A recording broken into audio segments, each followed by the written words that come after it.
Well, I'll never forget that February 1st. It was West Suburban Hospital. It was a maternity ward. My wife was in the delivery room. It's before they allowed fathers in there because fathers faint or something, or get sick. I don't know what it is, but I wasn't allowed in there. But I do remember this. There was this little intercom, and Karen had one in the delivery room, and I had one right outside. I'm pacing back and forth because I saw that that's what fathers do. And all of a sudden, I hear this little kind of weak voice. It's Karen's voice. I recognize it, and she says, "Honey, Lisa's here." And I thought, I'm a daddy.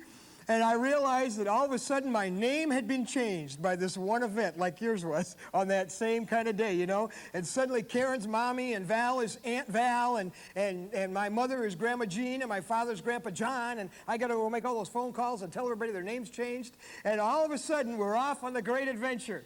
Maybe you remember a day not too unlike that where you went and you know, you came home with one more than you left with, and some of you enjoyed it so much you've been back several times to get some more. We were back 2 more times. We've got 3 children. And boy, the great adventure has begun.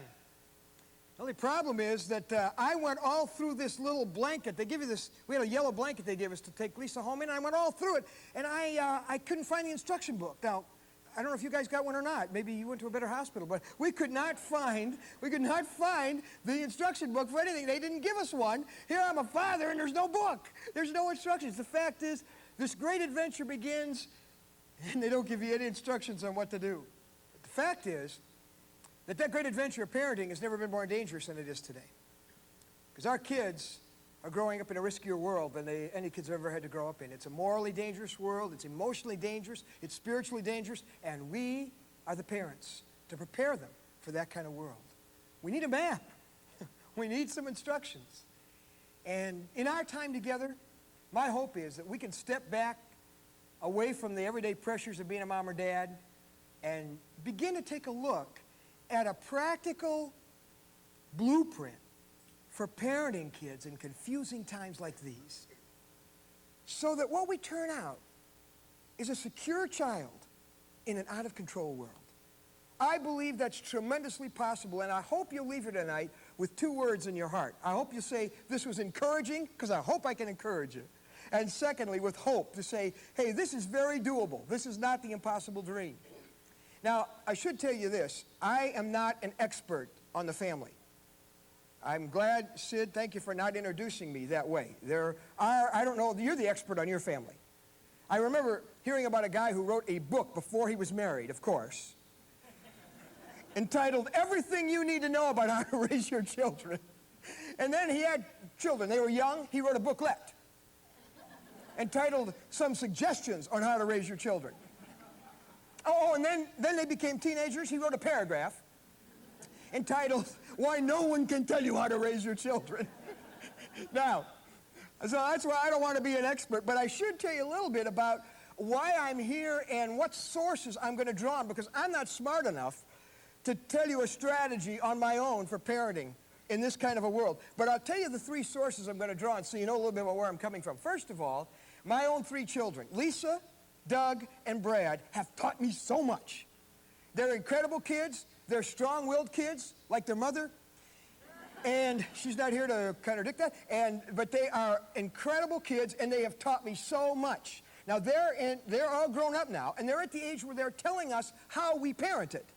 Now, I don't know if any of your kids are at that point, but this is fun when they tell you how your discipline worked or didn't work and the stuff you did. I mean, it's really, we're on the floor sometimes laughing, sometimes crying. Last night I had a talk with my baby who now could carry me. You know, he's huge. And our little baby son, who's, you know, in his 20s, we were reminiscing over a disciplinary experience we had together. I mean, we were getting some laughs out of it.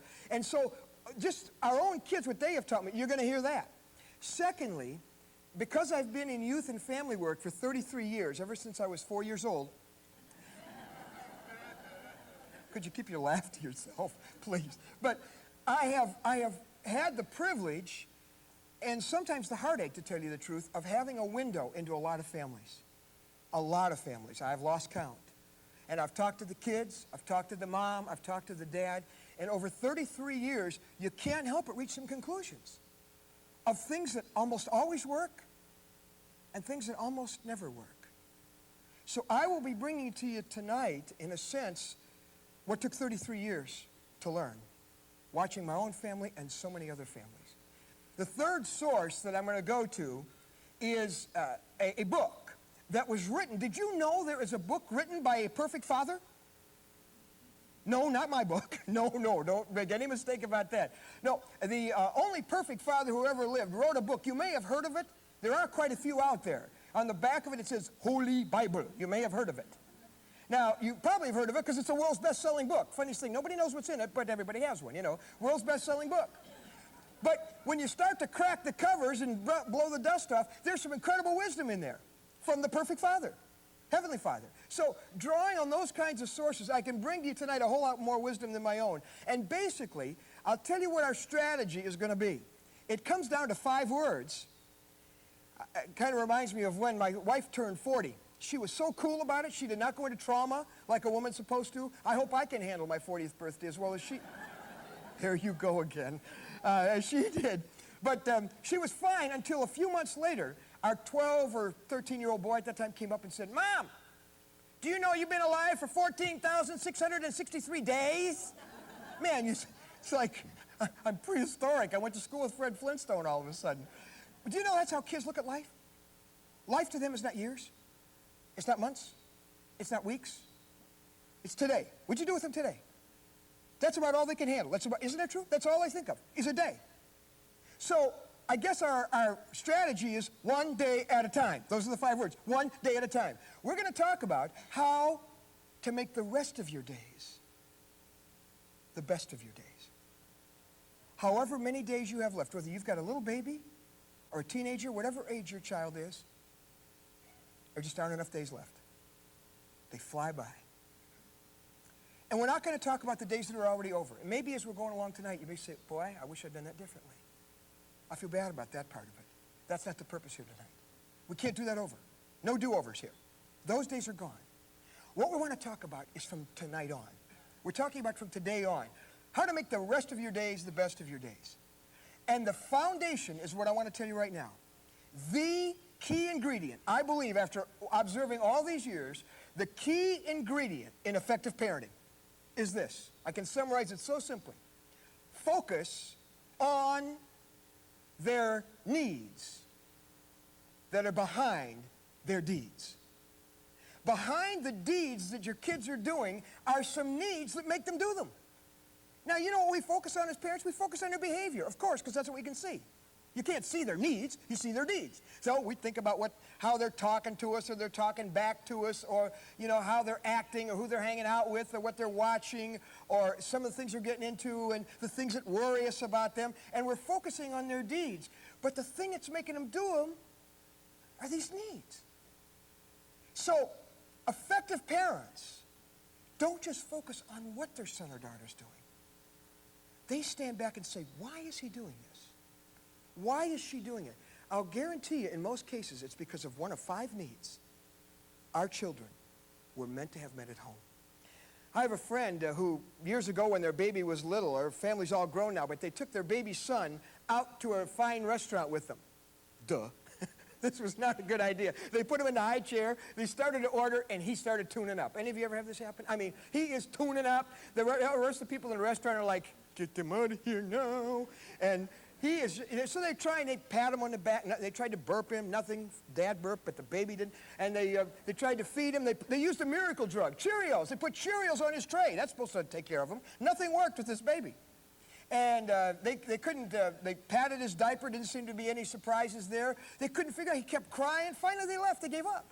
They got home. They opened up his diaper, and they found, this old kind of diaper, they found a pin. Had been open all night, sticking him in the side. You don't cry in a restaurant with a pin sticking in your side, for goodness sake. Now, what was the deed? The deed that was driving him nuts was the crying. Why was he doing it? Because of the need. There was a pin sticking him inside. Now, your kids have grown up more now. You know how they cry? They cry through their behavior. They cry through the things they do, the way they act, their attitudes. And what may be going on is that there's a pin sticking them somewhere, and maybe somewhere in these next moments, you'll see your son or daughter through their needs, not just through their deeds, and maybe get a clue as to maybe a pin that's sticking them inside. When you close the pin, maybe the crying will start to go away. Meet the need. Maybe the deeds will change. All right, here they are. Let's start down the road right now. The 5 needs that our kids were meant to have met at home. Can't delegate these to the school or the church or the community. These are mom and dad stuff to meet their needs. It's how the home was set up. Here's the first one. First need our kids were meant to have met at home is the need for a secure self. A secure self. In other words, you're raising a son or daughter who knows who they are because of the way you treat them. They like who they are because of the way you treat them. And they will not compromise who they are no matter what the pressure on them.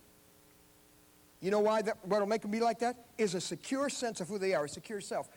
Now, in order to do that, you have to really go to the whole basis for identity.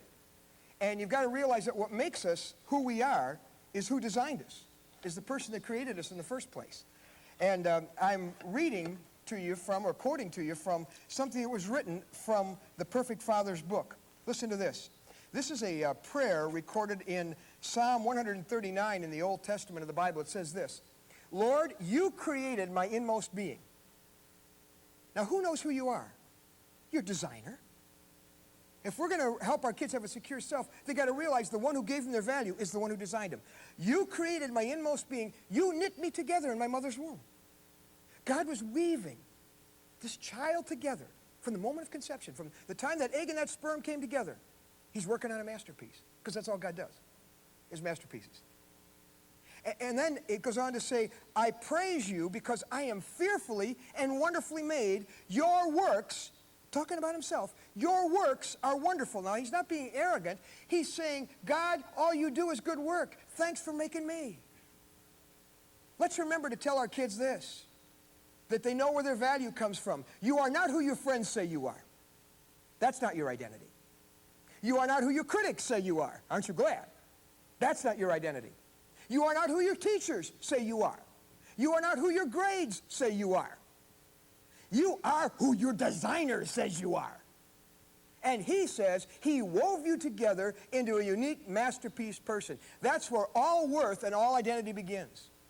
You know what's neat about that? Since God gives you your worth, no one on earth gave it to you, and no one on earth can take it away from you. A secure self. Now, what's my job as a parent? What's your job? To treat your son or daughter in such a way that they will feel as valuable as the designer says they are. Does your son feel valuable because of the way you treat him? Does your daughter feel valuable because of the way you treat her? Now, how do we do this? Well, let me suggest that what we've got to do is communicate to our kids 3 life-building messages. It's my job as a dad, yours as a dad or a mom, to continue on a daily basis to send these messages to our kids so they'll know what they're worth. Here's the first message. Make much of your strong points. My son, my daughter, make much of your strong points. In fact, I'm going to suggest, maybe when you get home, that you make 3 lists. It'd be great for everybody in the family to have a list, and you help each other fill them out. Little family project here. List number 1, at the top, here's what you write. My strong points. My strong points. Now, most kids, research shows and my experience shows, do not know their strong points. I ask them what's good about them, and they can't think of anything. Now, why is that? Well, guess where they're going to find out their strong points? Everybody else is going to tell them what's wrong with them, right? You're too fat, too skinny, too tall, too short, too smart, too dumb. Everybody's too something. But it's up to us to tell them what their strong points are. Well, here's the problem. We spend a lot of time making much out of their weak points, don't we? Now, why do we do that? Why do kids know what's wrong with them? Why is this? Well, because it's kind of like when you bring home 5 B's and a D. Did you ever do that? No, I brought home 5 D's and a B. Well, what did your parents do all the talking about? Did they talk about the B's? No B's, there's only a D, right? We do that with our whole life. It's like we say, well, they're doing well there, I don't need to talk about it. Yes, you do. You got to talk about their strong points. They don't know they've got them. Nobody's going to tell them that but you. So while we're focusing on improving them, we've skipped over the stuff that's really great about them. They don't know it. I heard one time, I saw a little plaque. We had a dog on it, and he said, "My name's No Bad Dog. What's yours?" Well, I wonder, some of our kids, I wonder if they're not sure what their name is because of some of what we've called them, along the way. Kids become the names they're called. You call them stupid, they will be. You call them lazy, they'll live up to it. You call them princess, she probably will try to be. You call them beautiful, they'll think so. You call them ugly, they'll think they are. They become the names they're called. In fact, researchers have found out that for every one negative or one criticism you get in your life, you need 7 positives to bring you back to 0. Now, is that the ratio in your house? About 7 building up things for every one you better do better on this? Every one negative? That's what it takes to really tell them to make much of your strong points. Now, one of the reasons that we don't always tell them their strong points is because a lot of us didn't get the kid we ordered. You know what I mean? You ordered an athlete and you got a scholar. You ordered a scholar, you got a mechanic. You ordered a mechanic, you got a musician. I mean, you just like, was there some mix-up at the factory or what happened here?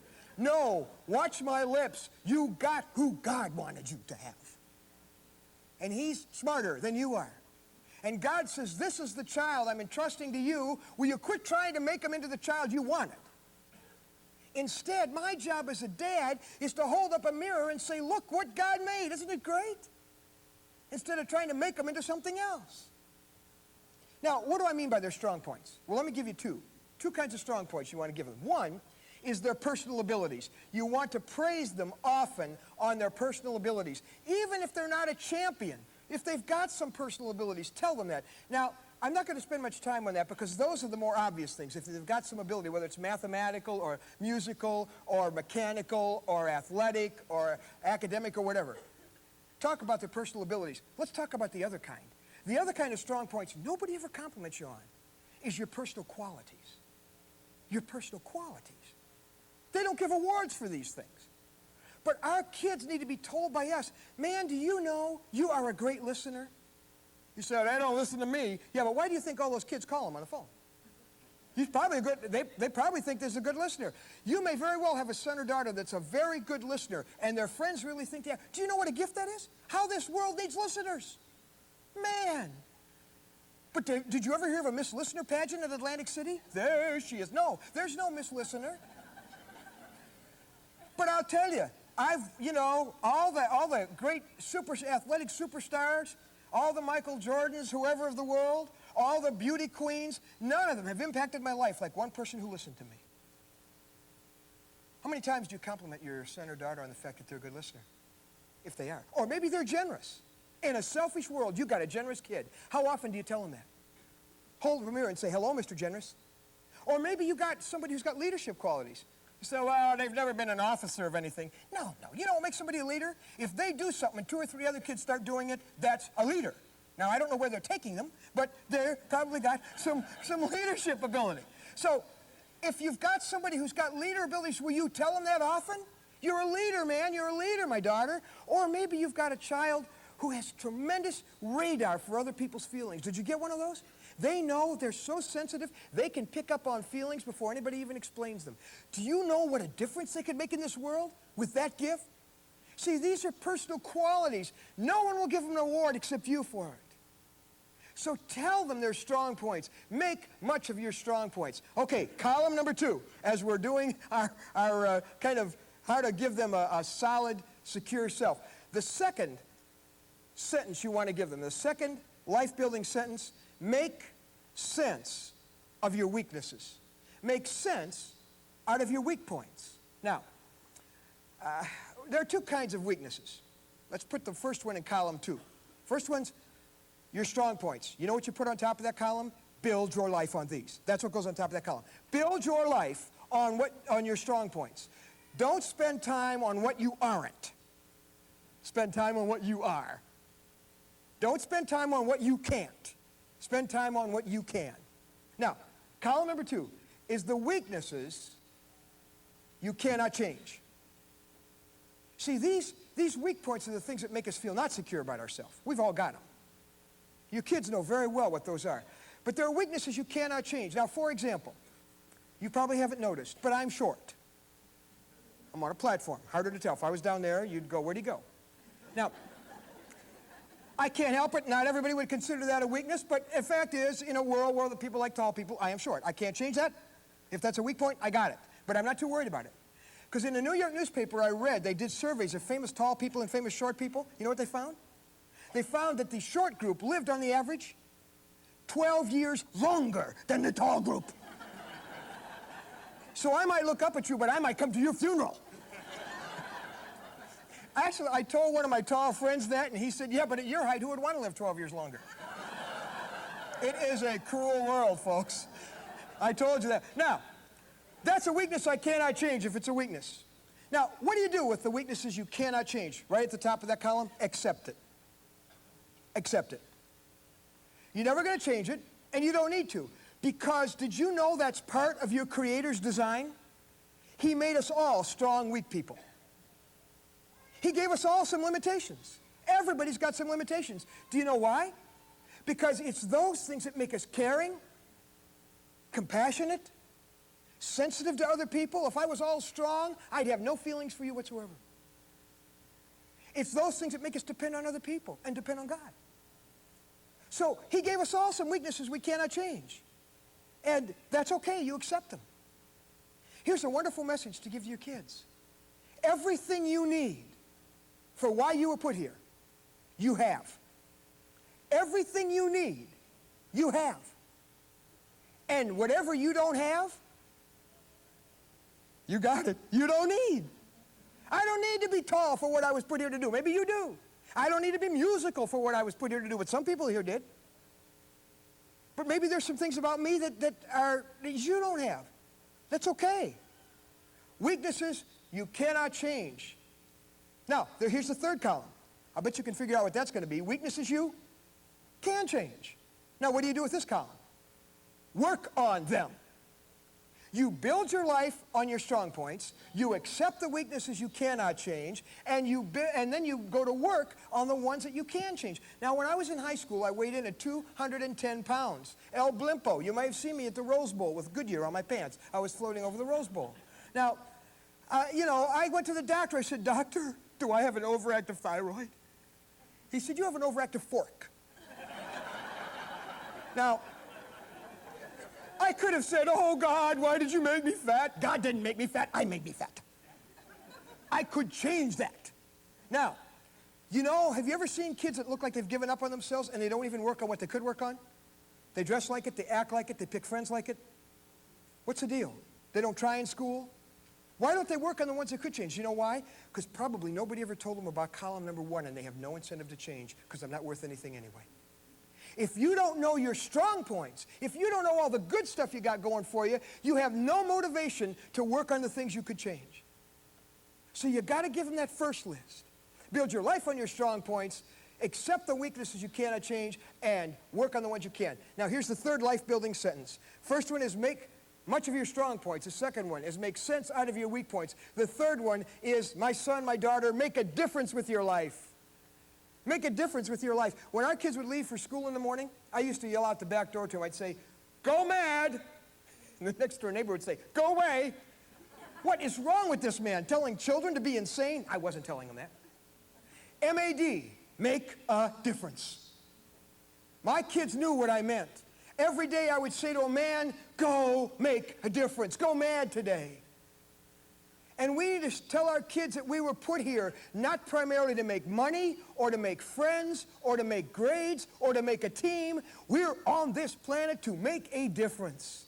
And you send them out in the morning with a sense not of self-pity, not how do I look, how am I coming across, is anybody going to take care of me? You send them out to make a difference today. And say, man, today in school there's somebody who needs you, man. There's somebody who's hurting. There's somebody who's lonely. There's somebody who needs a smile. Somebody who needs an encouragement.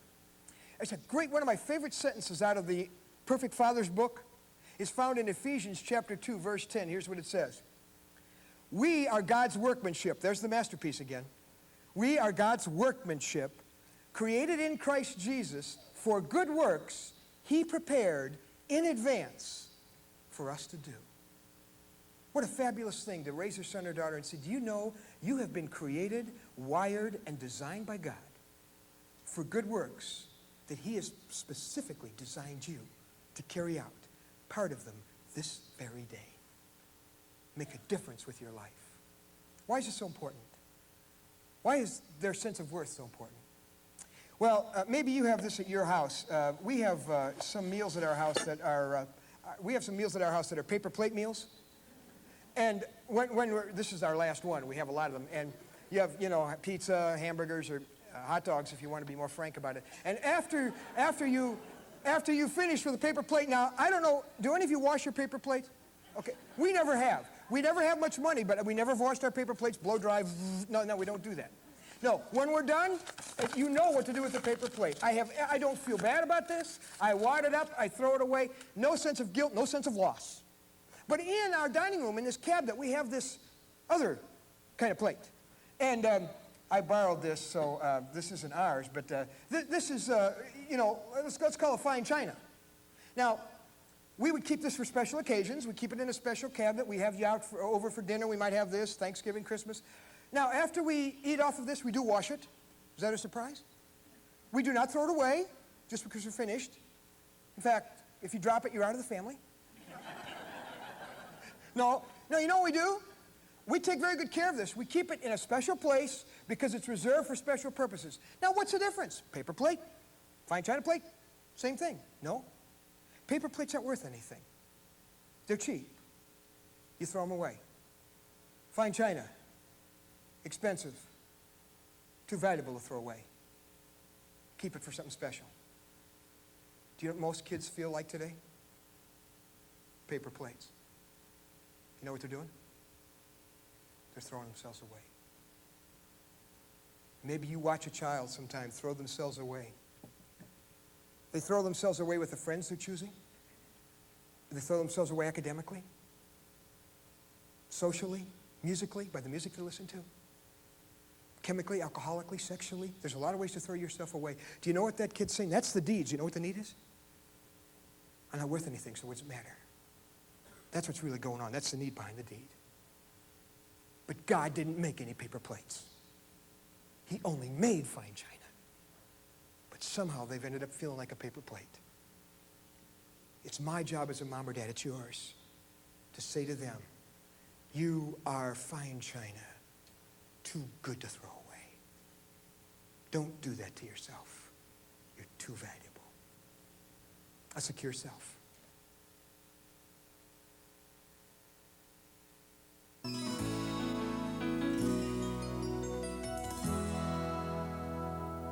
Let's go to the second need that our kids were meant to have met at home. It's the need for sexual answers. Boy, if kids ever needed sexual answers, wouldn't you say they need them today? Maybe your parents didn't give you any. You said, well, I made it. You didn't grow up in a world that your kids are growing up in. No. Now, our kids are going out into a minefield morally. I mean, they are sexually bombarded and saturated from the time they're little children, aren't they? No innocence for very long. Listen to the talk on the second grade playground. So we've got to give them sexual answers unless you would rather forfeit them to the locker room, the classroom, their friends, and MTV to get their values. I don't think you do. We've got to give them sexual answers. That was meant to come from mom and dad. Now, how do we do it? Well, let me suggest to you we got to give our kids 3 moral weapons. 3 moral weapons to prepare them for this kind of a world. Weapon number 1 is a climate of openness. A climate of openness that it's okay to talk about this subject at our house. A lot of kids don't get that feeling. Maybe it wasn't okay where you grew up. But everybody else has got a climate of openness, man. I mean, TV, Hollywood, their friends, media, everybody's talking about it openly. You can't not talk about it openly and forfeit it to them. I think it starts. How do you create a climate of openness that it's okay? This is an okay subject here? Well, it helps if you give them correct information about